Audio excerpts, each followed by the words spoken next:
Hello students, फिर से आपका स्वागत है आज के लेक्चर में। अभी तक के लास्ट लेक्चर में हम लोगों ने माइटोकॉन्ड्रिया के बारे में डिस्कस किया था और आज के इस करंट लेक्चर में हम आज प्लास्टिड को जानने की कोशिश करेंगे कि प्लास्टिड क्या है और उसका एक क्या रोल होता है किसी भी एक सेल में, क्या फंक्शंस करते हैं, क्या उसके कोई टाइप्स हैं या नहीं है, और अगर उनके टाइप्स हैं तो वो किस बेसिस पे अलग अलग फंक्शन करते हैं। ठीक है, बिफोर स्टार्टिंग द लेक्चर मैं फिर से आपको वो जो पहले हम कुछ चीज़ें पढ़ चुके हैं माइटोकॉन्ड्रिया को लेकर के, जो लास्ट लेक्चर हमने किया था, तो लास्ट लेक्चर में हमने क्या देखा था भाई कि ये अगर माइटोकॉन्ड्रिया की जो हमने बात किया था, तो माइटोकॉन्ड्रिया जो है एक तरह से एक ऐसा सेल ऑर्गेनेल है जिसके पास डबल मेम्ब्रेन प्रेजेंट है। मतलब ये डबल मेम्ब्रेनस ऑर्गेनेल है। ये क्या है? डबल मेम्ब्रेनस ऑर्गेनेल था जिसके पास दो मेम्ब्रेन थे, एक आउटर मेम्ब्रेन है, दूसरा इनर मेम्ब्रेन है। और जैसा कि इन दोनों के बीच में मान लीजिए ये आउटर मेम्ब्रेन है और ये इनर मेम्ब्रेन है, इसके बीच में क्या एक स्पेस प्रेजेंट है जिसे हम इंटर मेम्ब्रेनल स्पेस भी कहते थे या फिर पेरी माइटोकॉन्ड्रियल स्पेस भी कहते हैं। ठीक है, अब ये ऐसा हम अगर इसे घेर लेते हैं चारों तरफ से, तो ये हमारा मान लीजिए कि ये मेम्ब्रेन बन गया। और ये स्ट्रक्चर जो फाइनल है वो क्या था? माइटोकॉन्ड्रिया था। और इस माइटोकॉन्ड्रिया में अंदर की तरफ इन्वेजिनेशन होता है सेल में इनर मेम्ब्रेन का, जो कि जिसे हम क्रिस्टे कहते हैं, which is called as cristae. जिसे हम क्या कहते हैं? This is what called as cristae. This is called as cristae, जिसके ऊपर ऑक्सीजोम्स प्रेजेंट थे। जिसके ऊपर क्या प्रेजेंट थे? ऑक्सीजोम प्रेजेंट थे। मैंने उसमें यू ऐसा एक शेप बताया था जिसके साथ चिपके हुए हैं। और ये जो ऑक्सीजोम है, इस ऑक्सीजोम के पास ये भी ऑक्सीजोम है।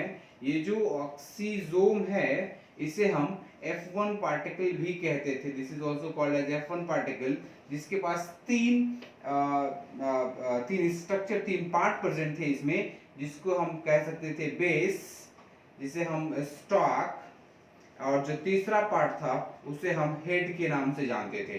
ठीक है, ये ज्वाइन करने में हेल्प करता है इनर मेम्ब्रेन के साथ। ये स्टॉक ऐसा, ये स्ट्रक्चर ऐसा एक पर्टिकुलर एक ऐसा स्ट्रक्चर ऐसा बना रहा था। और ये है head, this is what the oxysome, जो कि ये जो पार्ट है this is what called as base which is sticked with the inner membrane.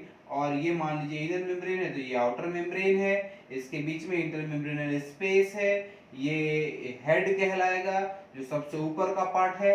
और ये बाकी जो अंदर में जो स्पेसेस थे, these spaces are what called as the matrix, the mitochondrial matrix, जिसमें genome of the mitochondria present था, जो कि डबल स्ट्रैंडेड डीएनए था। इसके पास राइबोसोम्स भी प्रेजेंट थे जो कि 70s राइबोसोम थे। और ये सबके प्रेजेंस की वजह से it exactly called as semi autonomous organelle. It is what called as semi autonomous organelle. Okay, semi autonomous organelle, जिसमें ये इसलिए कहा जा रहा था क्योंकि इसके पास डबल स्ट्रैंडेड डीएनए भी था, 70s राइबोसोम है। तो ये जो पर्टिकुलर ऑर्गेनेल है, it is very capable of doing replication and transcription as well as translation. Everything it can go for all the processes, the DNA replication, the transcription and translation. मतलब it is that particular cell organelle, the mitochondria, is a very sufficient for the forming of new DNA strands and the RNA strands, and further with the help of ribosomes and RNA strands, it is very capable in producing amino acids and further producing the proteins, right? So this is what the basic structure जो हमने last class में discuss किया था. Now in this current lecture we are going to deal with the plastid. Before हमने यहाँ पे scientist की भी बात की थी। वो जो साइंटिस्ट थे। दिस साइंटिस्ट आर कॉलिकर, जिन्होंने सबसे पहले डिस्कवर किया था माइटोकॉन्ड्रिया को। उसके बाद हमने डिस्कस किया था बेंडा के बारे में, जिन्होंने ये माइटोकॉन्ड्रियल टर्म दिया था, ये ग्रीक वर्ड से आया था। So we have discussed all possible points which are very responsible or which is very important for the NEET part, जो कि नीट में ज़्यादा सवाल पूछे जाते हैं। ये एक तरह का power house of the cell था, जहाँ पे इलेक्ट्रॉन ट्रांसपोर्ट सिस्टम भी परफॉर्म करता है खुद को, जहाँ पे क्रेब्स साइकिल भी होता है, जहाँ पे ऑक्सीडेशन होता है एक complex molecule like protein and carbohydrates का, जहाँ पे लिपिड्स का बीटा ऑक्सीडेशन होता है।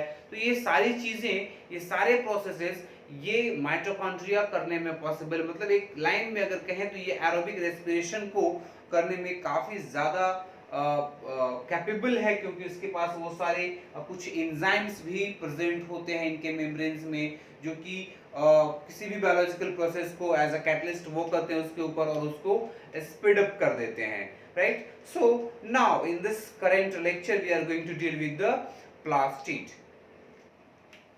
हाँ तो बच्चों, अब हम लोग प्लास्टिड के बारे में डिस्कस करना स्टार्ट करते हैं। सबसे पहले इसके इंट्रोडक्शन पार्ट में अगर हम जाएं तो plastid one of the largest cell organelle होता है। ये एक तरह का one of the largest cell organelle होता है किसी भी सेल का। और ये जो है सबसे पहले जो डिस्कवर किया गया था बाय अर्नेस्ट हैकेल ने सबसे पहले प्लास्टिड के बारे में बताया था। उसके बाद ये अर्नेस्ट हैकेल के बाद और एक साइंटिस्ट आए थे, जिन्होंने इस पर्टिकुलर प्लास्टिड को क्लासिफाई कर दिया था। बिफोर दैट यहाँ पे बेटा क्या होता है कि कुछ चीजें जो होती है सेल में, जो न्यूक्लियर पार्ट होता है उसका इनहेरिटेंस होता है नेक्स्ट जनरेशन में। तो वैसे ही प्लास्टिड का भी इनहेरिटेंस होता है।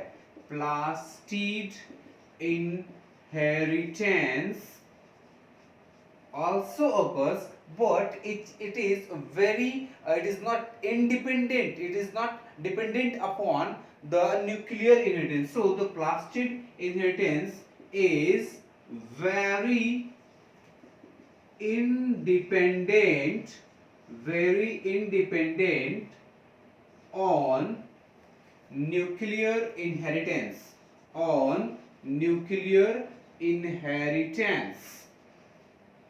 मीन्स अगर किसी न्यूक्लियस का किसी नेक्स्ट जनरेशन में इनहेरिटेंस हो रहा है जिसके पास जीनोम प्रेजेंट है, वैसे ही उसमें किस प्लास्टिड का कोई डिपेंडेंसी नहीं होगी। ये सेल्फ डिवाइड कर सकता है। It is having a capacity to self divide.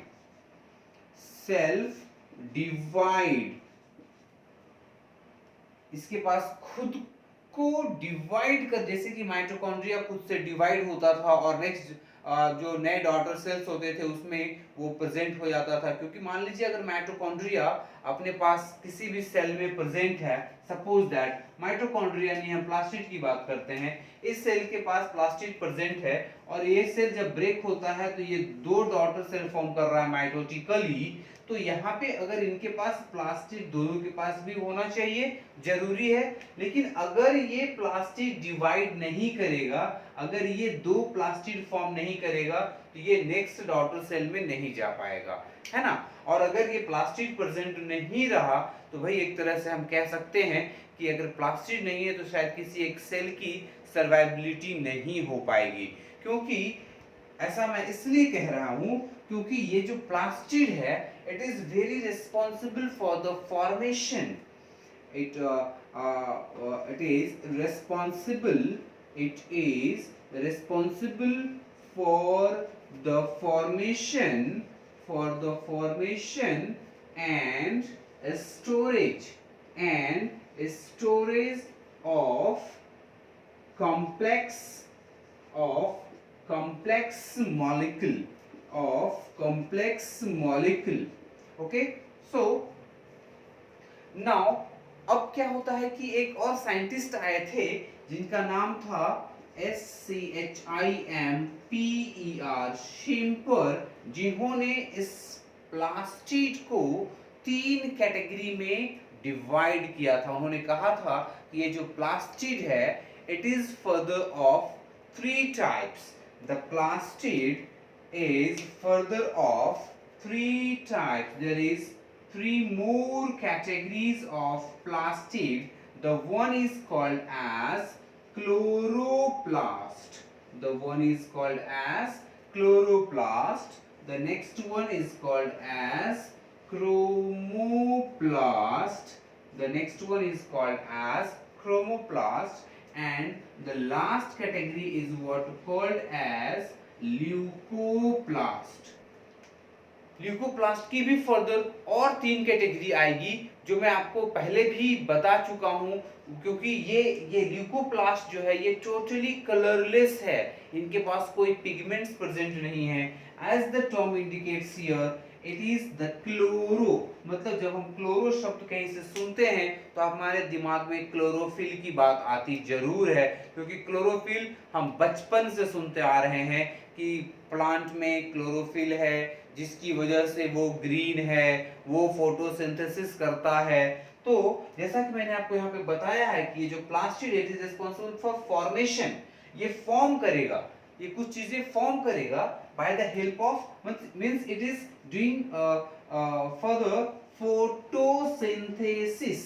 ये फोटोसिंथेसिस कर लेगा, और फोटोसिंथेसिस का मतलब हम जानते हैं कि वो कुछ प्रिपेयर करेगा, लाइट एनर्जी को केमिकल एनर्जी में कन्वर्ट कर लेगा, लाइट से फोटोन्स को कैप्चर करेगा, कार्बन डाइऑक्साइड वाटर को मिक्स करेगा, उनका मतलब एक तरह से जो सिंपल मॉलिक्यूल है कार्बन डाइऑक्साइड एंड वाटर, वो दोनों मिलकर के एक बड़ा शुगर मॉलिक्यूल बनाएगा, और बाद में फिर अगर उसके भी पॉलीमर्स बनने लगे, उनमें कुछ और मॉडिफिकेशंस होते चले गए, जुड़ते गए मॉलिक्यूल्स, तो वो एक कॉम्प्लेक्स मॉलिक्यूल फॉर्म कर लेता है, राइट। तो क्लोरोप्लास्ट जो है यहाँ पे क्लोरोफिल प्रेजेंट होगा, यहाँ पे कुछ और डिफरेंट पिगमेंट्स प्रेजेंट होंगे, और ल्यूकोप्लास्ट लास्ट में जो है, जो सबसे लास्ट कैटेगरी मैंने बताया है, this is what the colourless plastid, जिसमें किसी तरह की कोई भी पिगमेंट प्रेजेंट नहीं होती है, और अगर पिगमेंट प्रेजेंट नहीं है तो ये कैपेबल नहीं है कि सनलाइट को एब्जॉर्ब कर सके, और अगर ये सनलाइट को एब्जॉर्ब नहीं कर पाएगा तो यहाँ पे ये फॉर्मेशन वाली कोई चीज नहीं करेगा। और आप याद रखना, सेल में जितनी भी चीजें हैं हर किसी के पास एक छोटा ना छोटा फंक्शन है। जैसे एज फॉर एग्जांपल हमारे हाथों में भी नाखून है, तो नाखून किसी कहीं ना कहीं वो एक उसका एक अलग फंक्शन है प्रोटेक्शन के रूप में। अगर आपको आपके ऊपर कोई अटैक करता है तो आप भी उसे नाखून से अक्सर लड़कियां मुंह नोच लिया करती हैं, कहती है ना कि अगर कुछ भी हुआ तो मैं मुंह नोच लूंगी, तो मुंह नोच लूंगी तो कैसा, वो उंगली से थोड़ी नोचती हैं, वो तो नाखून से नोचती हैं। हमारे पास लिम्स हैं, पैर हैं, हाथ है, आंख है, कान है, नाक है, जैसा हर एक ऑर्गन का एक फंक्शन है, वैसे ही सेल के अंदर जो सेल ऑर्गेनेल्स होते हैं हम उनको कह सकते हैं कि cell organelle is the organ of the cell. वो ऑर्गन है सेल का जो कि फर्दर सारे फंक्शंस में इंडिविजुअली वो पार्टिसिपेट करते हैं। क्लोरोप्लास्ट के पास पिगमेंट है तो वो सनलाइट को ट्रैप कर लेगा, इसके पास पिगमेंट नहीं है तो ल्यूकोप्लास्ट को क्यों कोई सेल अपने साथ लेके घूमेगा।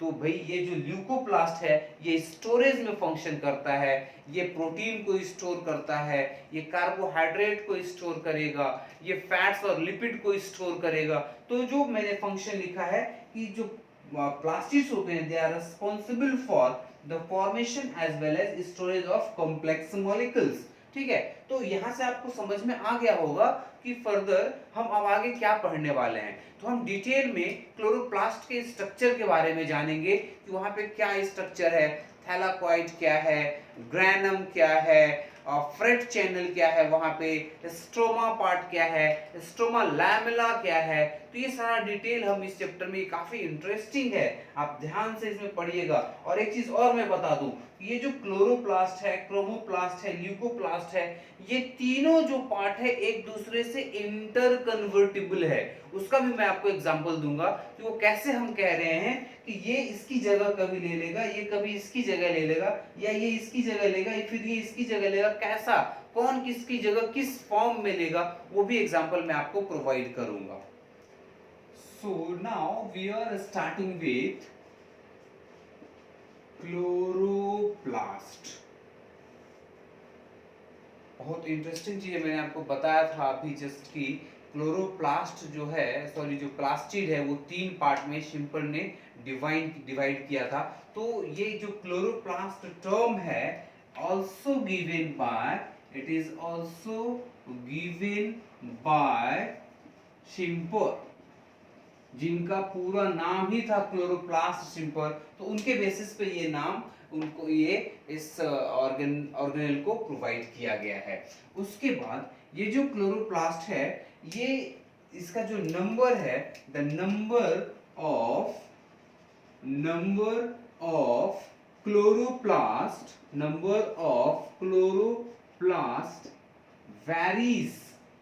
varies from species to species, as for example when we take an algae, जब हम एक algae की बात करते हैं तो यहाँ पे इनके केस में नंबर 1 होता है। एज फॉर एग्जाम्पल मैंने माइटोकॉन्ड्रिया में भी क्लोरेला का नाम लिया था, क्लोरेला। लगे तो ठीक है, एक ही नाम रखते हैं। ऐसे क्लैमाइडोमोनास के केस में भी, यूलोथ्रिक्स के केस में भी, इनके केस में भी जो नंबर ऑफ क्लोरोप्लास्ट होता है वो सिंगल होता है। उसके बाद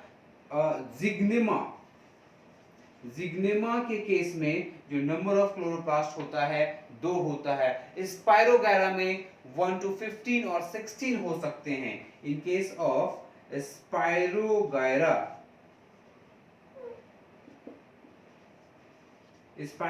के केस में जो नंबर है इट में वेरीज फ्रॉम 1 to 16, और in case of higher plants it may go up to 25, 40। Okay, तो जो हायर प्लांट्स होते हैं, higher plants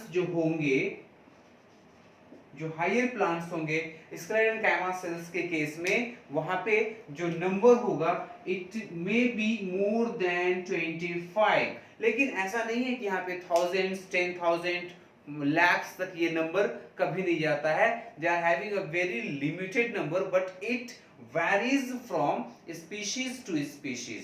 It is not same in all kinds of species.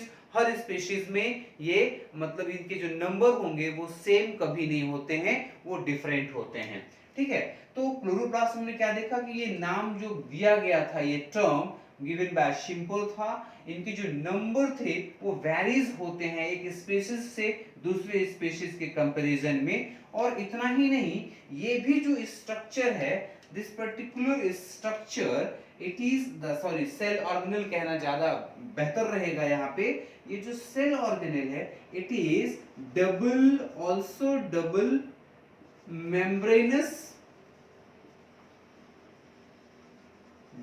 membranous cell organelle. It is double membranous cell organelle। और फिर से जब हम double membrane की बात करेंगे तो यहाँ पे एक आउटर मेम्ब्रेन की बात होगी, और जो दूसरा होगा वो होगा इनर मेम्ब्रेन। एक बाहर की तरफ होगा और एक अंदर की तरफ होगा। उसके बाद यहाँ एक और टर्म आएगा जिसमें हम देखेंगे थैलाक्वाइट। उसके बाद होगा ग्रैनम। तो ये ग्रैनम और थैलाक्वाइट क्या है? अगर ये ऐसा स्ट्रक्चर अगर अकेले है तो उसे हम थैलाक्वाइट कहेंगे, और अगर ये एक के ऊपर एक ऐसा जमा हो गया है तो उसे हम ग्रैनम कहेंगे। ठीक है, और यहाँ पे एग्जैक्टली अगर हम बात करें तो ये जो क्लोरोप्लास्ट है, इस क्लोरोप्लास्ट को बेसिकली 2 पार्ट में हम कह सकते हैं कि भाई एक स्ट्रोमा का पार्ट है और दूसरा ग्रैनम का पार्ट है। तो वो स्ट्रक्चर मैं आपको ड्रॉ करके बताऊंगा, शायद अभी आपको समझ में नहीं आ रहा होगा कि स्ट्रोमा क्या है, ग्रैनम क्या है, थैलाक्वाइट क्या है, आउटर मेम्ब्रेन, इनर मेम्ब्रेन। तो आप समझ गए होंगे कि भाई ये 2 बाउंड्री होगी। इस क्लोरोप्लास्ट में और माइटोकॉन्ड्रिया में बहुत सारी कुछ सिमिलरिटीज भी होती है। जैसे ये भी एक तरह का सेमी ऑटोनोमस, ये भी सेमी ऑटोनोमस सेल ऑर्गेनेल है। It is also a kind of semi autonomous cell organelle. क्यों भाई? Because it also contain double stranded DNA as genome. It also have double stranded DNA as genome and 70S ribosome, 70S ribosome, and due to that they are also very capable and in doing replication, transcription and translation. replication का मतलब DNA से DNA का formation, transcription का मतलब DNA से RNA का formation, and when proteins are formed from the RNAs the process is called as translation. So ये जो क्लोरोप्लास्ट है, ये जो सेल ऑर्गेनेल है, ये कैपेबल है हर तरह के प्रोसेसेस करने में। और ये एक सबसे बड़ी चीज ये होती है कि इस क्लोरोप्लास्ट के पास जो पिगमेंट प्रेजेंट है, due to that pigment they are capable of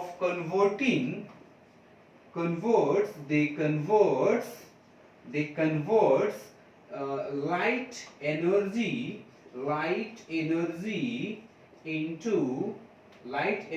into chemical energy। इनके पास ये कैपेसिटी है कि ये सनलाइट को ट्रैप करेंगे और केमिकल एनर्जी में उसे कन्वर्ट कर देंगे। मतलब क्या हुआ कि जब सनलाइट की ट्रैपिंग हो रही है by the chloroplast, further they are going to produce what? They are going to produce the glucose molecule, and glucose is a kind of chemical. So that's why we are saying here that it converts light energy into the chemical energy. तो अब एक बात और अपने ख्याल में आता है कि उनके पास लाइट एनर्जी को कन्वर्ट करने के लिए वैसा कुछ तो स्ट्रक्चर प्रेजेंट होगा। तो वो स्ट्रक्चर मैं आपको फिगर की हेल्प से बताने की कोशिश करूंगा। मैं एक वेल डिजाइन्ड फिगर हम लोग बनाएंगे और उसके बेसिस पे क्लोरोप्लास्ट का जो अल्ट्रा स्ट्रक्चर होता है, जो डिटेल्ड पार्ट होता है, उससे हम लोग देखने की कोशिश करेंगे। हाँ तो बच्चों, ये यहाँ पे जो आप देख रहे हैं ये क्लोरोप्लास्ट है, जिसमें मैंने आपको बताया था कि ये डबल मेम्ब्रेनस है। क्लोरोप्लास्ट क्या है? सबसे पहला चीज हमने देखा था कि ये डबल मेम्ब्रेनस ऑर्गेनेल है। तो यहाँ पे ये देखिए, ये आउटर मेम्ब्रेन, ये इनर मेम्ब्रेन।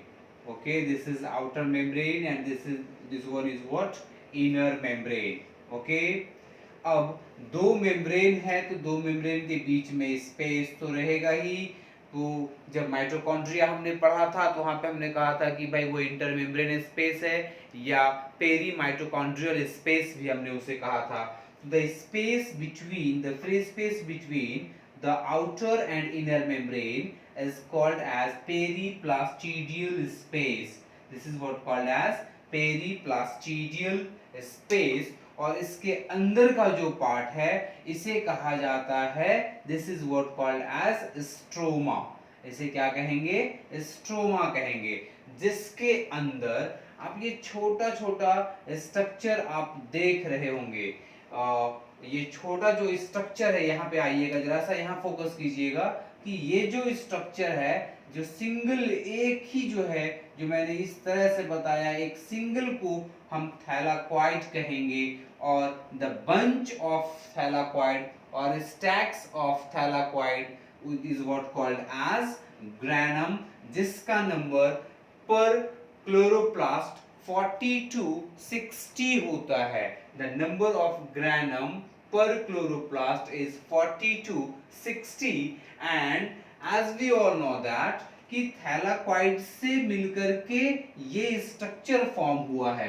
तो कहीं ना कहीं एक ग्रैनम में कुछ नंबर होगा थैलाक्वाइड का भी। तो एक ग्रैनम के अंदर 2 से 100 तक 2 to 100, 2 से लेकर के 100 तक का नंबर हो सकता है थैलाकॉइड का इन अ सिंगल ग्रैनम।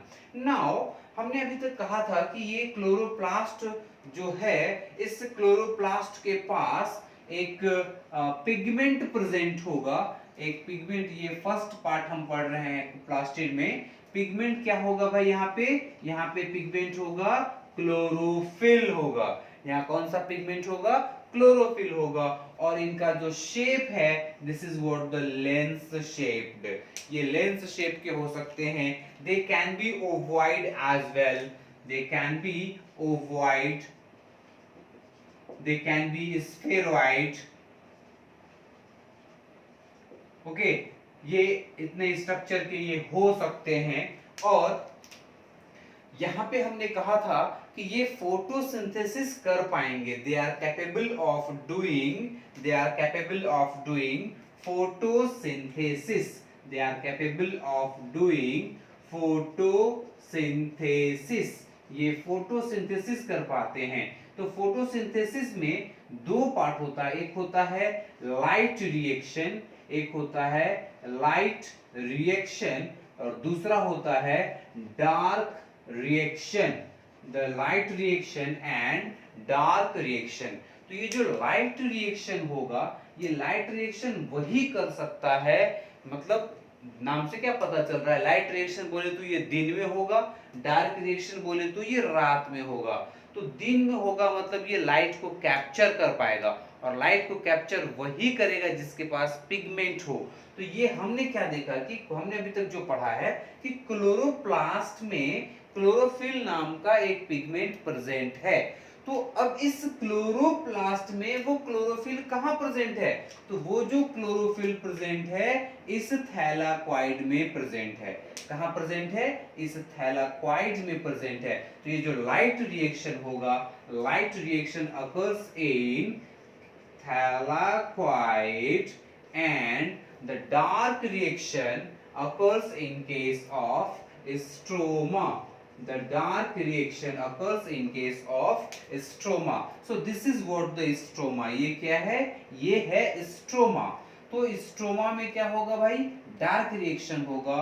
और ये जो थैलाकॉइड है जिसके पास पिगमेंट प्रेजेंट है, that particular thylakoid consists of, it has pigment, it has pigment plus इसके जो मेम्ब्रेन्स हैं, जब ये एक छोटा सा स्ट्रक्चर, अगर हम इस स्ट्रक्चर को इस पर्टिकुलर पार्ट को अगर हम यहाँ पे लाके अगर हम जूम करते हैं, ये जो पार्ट है इसको अगर हम यहाँ पे ऐसा ला करके अगर थोड़ा सा जूम करके देखते हैं, तो ये शायद कुछ ऐसा स्ट्रक्चर हमें देगा। ये कुछ ऐसा स्ट्रक्चर हमें प्रोवाइड करेगा, लाइक दिस वन। ठीक है, तो ये क्या हो गया? This is the membrane of thylakoid. ये क्या हो गया? मेम्ब्रेन ऑफ थैलाकॉइड हो गया। इसके अंदर पिगमेंट है, और इस मेम्ब्रेन के ऊपर एक क्वांटाजोम स्ट्रक्चर पर, जिसे हम, this is what called as quantasome. ये क्वांटाजोम स्ट्रक्चर प्रेजेंट है, और इसके अंदर का जो फ्री स्पेस है, this is what called as lumen. इसे हम क्या कहेंगे? ल्यूमेन कहेंगे। तो ये एक छोटा सा एक थैलाकॉइड का ये स्ट्रक्चर है। इसके अंदर पिगमेंट भी प्रेजेंट है, मेम्ब्रेन्स में क्वांटाजोम्स प्रेजेंट हैं, जो कि हेल्प करते हैं। एक तरह का ये लाइट रिएक्शन सेंटर होता है जो हेल्प करता है लाइट को एब्जॉर्ब कर लेने में। उसको जैसे क्वांटा शब्द से पता चल रहा है, क्वांटा। ओके, तो क्वांटाजोम इस मेम्ब्रेन के अंदर में प्रेजेंट होता है। और नेक्स्ट जो एक और फिगर मैं लिया हूं कि अगर इस हिस्से को थोड़ा सा आगे बढ़ा करके देखा जाए, तो यहाँ पे कुछ अलग तरह की बात होती है। तो यहाँ पे हम फोटो सिस्टम्स की बात करेंगे। मैं शॉर्ट में लिखूंगा PS1, दो टाइप्स के फोटो सिस्टम होते हैं, एंड PS2। तो ये जो ग्रैनम है, ये जो मैंने स्ट्रक्चर बनाया है, this is what the figure of granum. ये किसका फिगर है? ग्रैनम का है। और इस ग्रैनम में हम दो पार्ट देखेंगे। एक पार्ट देखेंगे जो एप्रेस्ड कहते हैं, जिसे हम कहते हैं एप्रेस्ड पार्ट। तो ये जो पार्ट आता है एग्जैक्टली पूरा, इसे तो हम नहीं कह सकेंगे, जो ये जो पूरा जोन है is what called as appressed granum, and this is what the free part, जिसे हम कहेंगे non appressed granum. This is what called as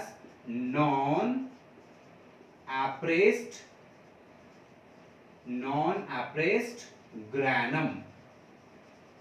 अब यहाँ पे आप देखिएगा कि ये जो नॉन अप्रेस्ड ग्रैनम है, यहाँ पे क्या प्रेजेंट है भाई, तो फोटोसिस्टम 1 प्रेजेंट है, और जो अप्रेस्ड पार्ट ऑफ ग्रैनम है वहां पे फोटोसिस्टम 2 प्रेजेंट है। तो ये फिगर किसका है, ये देखिए, ये इधर से आप देख सकते हैं या इधर भी देख सकते हैं, ये मान लीजिए एक छोटा सा थैलाकॉइड है, तो ये पूरा हो गया ग्रैनम, और हर ग्रैनम एक दूसरे से जुड़ा हुआ है, जिसे हम कहते हैं this is what called as stroma lamella. इसको हम क्या कहते हैं, स्ट्रोमा लैमेला कहते हैं। तो ये एक तरह से थैलाकॉइड का ही एक्सटेंशन है। This is what the larger thylakoid, और ये स्मॉलर थैलाकॉइड है। ये बड़ा थैलाकॉइड है, ये छोटा थैलाकॉइड है, ये एक दूसरे को जोड़ रहा है। इस स्ट्रोमा लैमेला को it can be also called as freight channel, or it can be also called as freight channel. It can be also called as freight channel, और ये दोनों दो ग्रैनम के बीच में कनेक्शन भी है, तो ये एक तरह से एक ब्रिज का भी काम करता है। This is what called as stroma lamella and also called as freight channel, right. तो इसी पार्ट को हमने यहाँ पे बनाया है। ये जो हिस्सा आगे निकल रहा है, इसके पास फोटोसिस्टम 1 प्रेजेंट है, and this is what called as non appressed region. और इसके अंदर का जो पार्ट है, ये जो पूरा पार्ट है, is what called as appressed granum. इसे कहेंगे अप्रेस्ड ग्रैनम, और इसे कहेंगे, ये हिस्से को क्या कहेंगे, नॉन अप्रेस्ड ग्रैनम।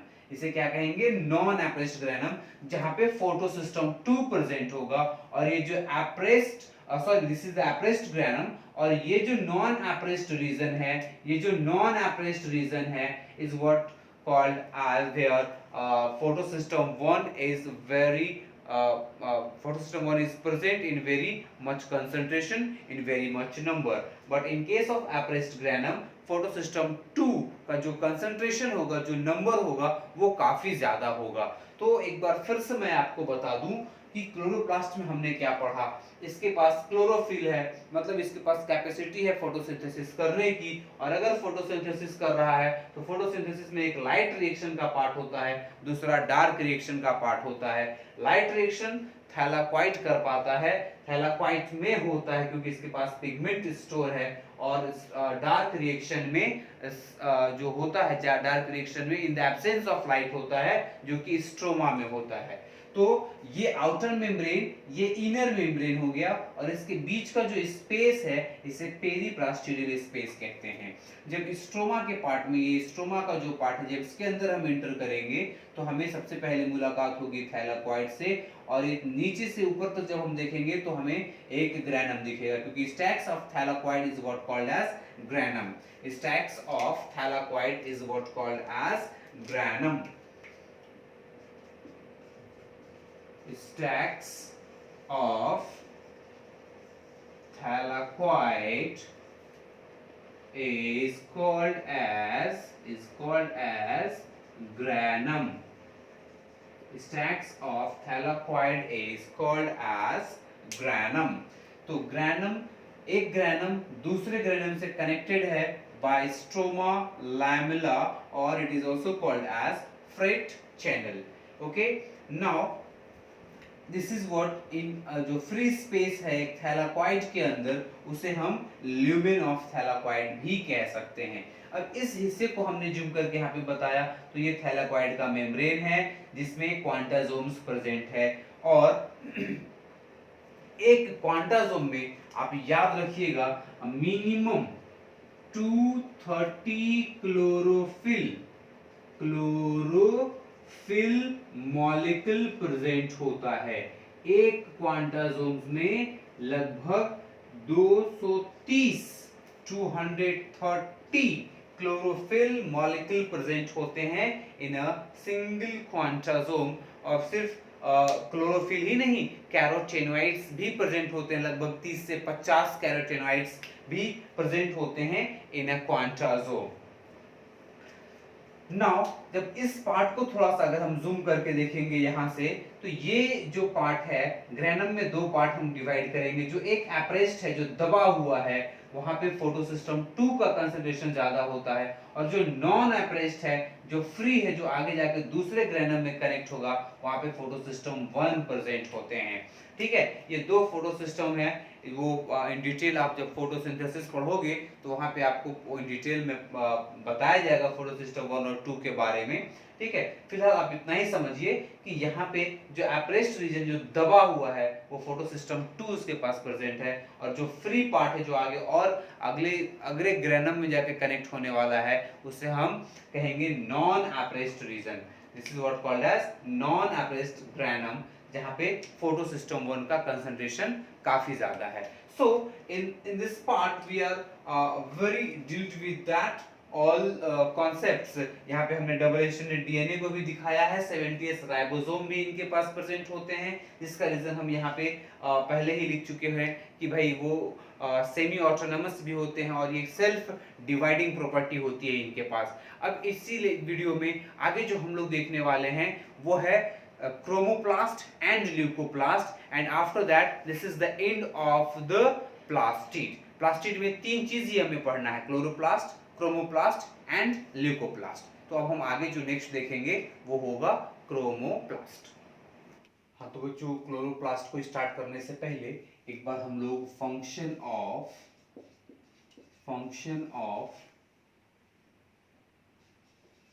क्लोरोप्लास्ट के बारे में भी जान लेते हैं। ये बहुत इजी है, जब क्लोरोप्लास्ट हम पहले ही देख चुके हैं, तो भाई ये फोटोसिंथेसिस में हेल्प तो करेगा ही करेगा। इट फंक्शंस इन फोटोसिंथेसिस, जिसमें हमने देखा था कि जो लाइट रिएक्शन हो रहा है वो थैलाकोइड में हो रहा है, और जो डार्क रिएक्शन हो रहा है वो स्ट्रोमा में हो रहा है। उसके बाद ये स्टोरेज का भी फंक्शन करता है। It also functions in storage. So these are a very two simple and very important functions of the chloroplast. Now we are starting with the second type of plastis, and that is the chromoplast।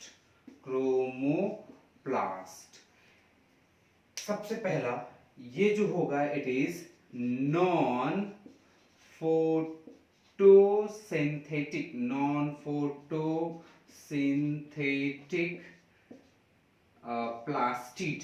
ये जो plastid है ये photosynthesis नहीं करता है, other than accept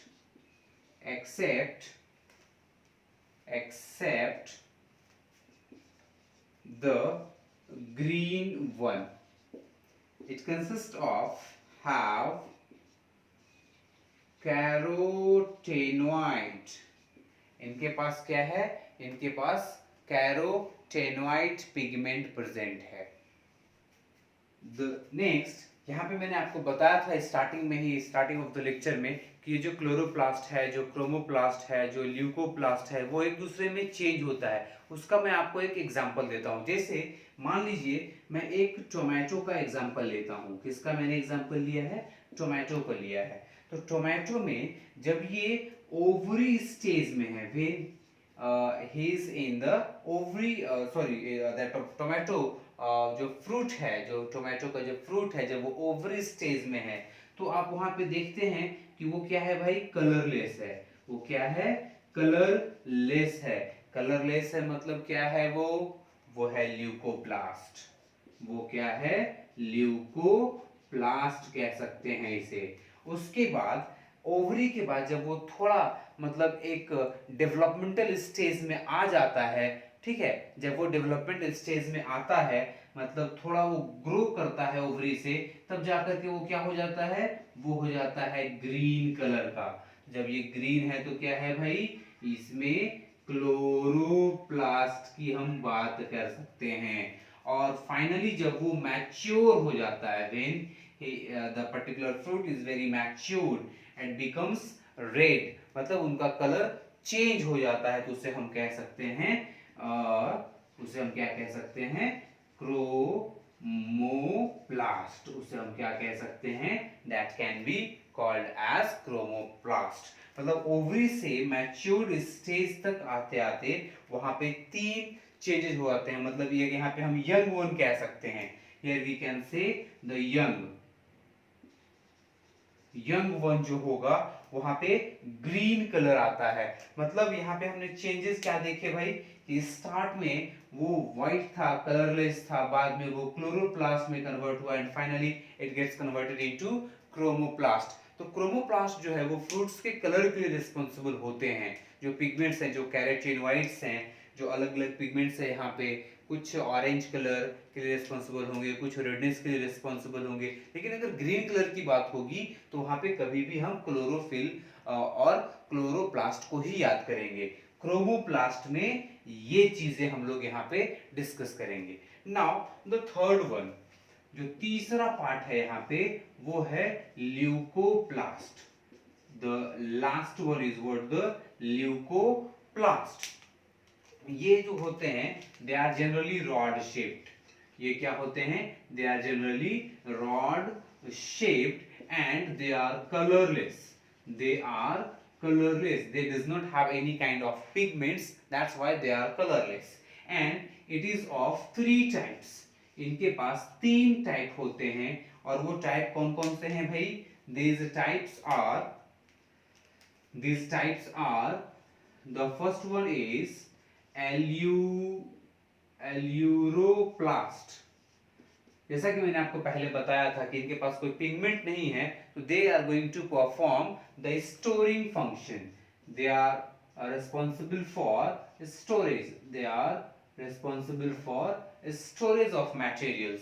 so the aleuroplast ये क्या function करेंगे, they stores protein, they stores proteins। okay, the next one is, the second category of leucoplast is amyloplast, and this amyloplast stores carbohydrate, it stores carbohydrate। and the last category of the leucoplast is what, the third one is what, Elioplast।